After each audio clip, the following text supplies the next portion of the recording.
Okay, hi Andrew, my name's Hunter. We're with Life's Freeway. Appreciate your time. And you just came into town from Myrtle Beach. That's correct. Right. And so we're just doing a little opinion poll here. And we have 3 questions, and if you could just kind of rate them in terms of optimism, 0 being not optimistic at all, and 10 being very optimistic.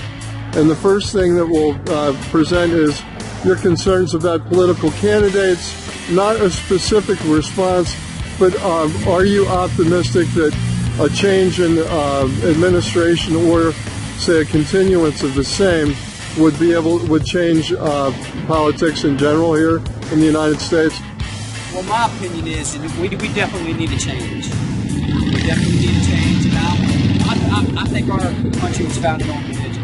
Right. And I think that's one of the main focuses. And when it gets off of that and we start doing other things, that I think that's a bothersome. Right. So you see a strong connection between people's abandonment of their faith and the political arena? Yes. Okay. And so as a person of faith, as a Christian, you believe it's important to participate and to vote. And very much. Are you optimistic about the future of the United States?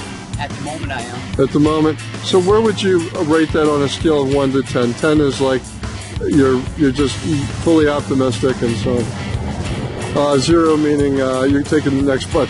Yeah, I'd put it at 3. About a 3. I'll put it at 3. Okay, that's good, Andrew. And let's move on to the economy. Let's talk a little bit about the economy and the current implications of the United States economy and the world economy. What do you think? What do you think's on the horizon, Andrew? What I think is on the horizon, I don't know, but it's bad right now. This recession is bad. I do construction. I've been out of work for 6 months, and there's no more building. I've got heavy equipment, and it's really hard for me to get a job right now and take care of my family, which is very bothersome to me. So personally, on a personal scale, it's pretty dismal. And then on a collective scale, with the United States and the world, what do you see there?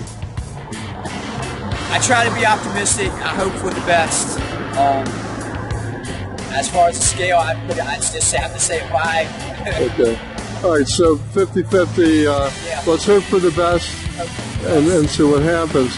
Okay, now this is the big question. We're currently, we just had a discussion on the deployment of troops from Afghanistan to Turkey and Israel and other points in the Middle East. And it seems as though the United States is ramping up for war, as is Israel. Do you see any impact that will be having on the United States? Yeah, very much so. Yeah, I mean, especially with Israel, they're our ally. And I think we should be doing everything that we can to take care of Israel and make sure that they're safe. Okay, and do you see that happening with the current administration? No. I'd rate that a 5. Okay, so I'm off and on with that. 3, 3, and 5. Correct. Okay. So you put those numbers together, you're optimistic, but guarded in your expectations for the outcome of a war in the Middle East. Do you have any organizing worldview, spiritual worldview that helps to explain this? Oh, no, but I think we ought to respect their religions, and I think, especially with Israel, for being a Catholic, I don't think anybody should be persecuted for the religion. You feel that there's some anti-Semitism going on? Very much so. Very much so. Yeah. Okay, well, Andrew, I can't tell you how much I appreciate your sharing your views. And are you a Christian? Yes, very Andrew, much. you're Catholic. And no matter what happens here, you understand that things will ultimately work out for the good as long as you put your faith in. Yes, I do. Trust in God. Well, I'm glad to hear that you believe in God. Thank you. Thank you. And we're going to have another interview here in just a second. So thank you, Andrew.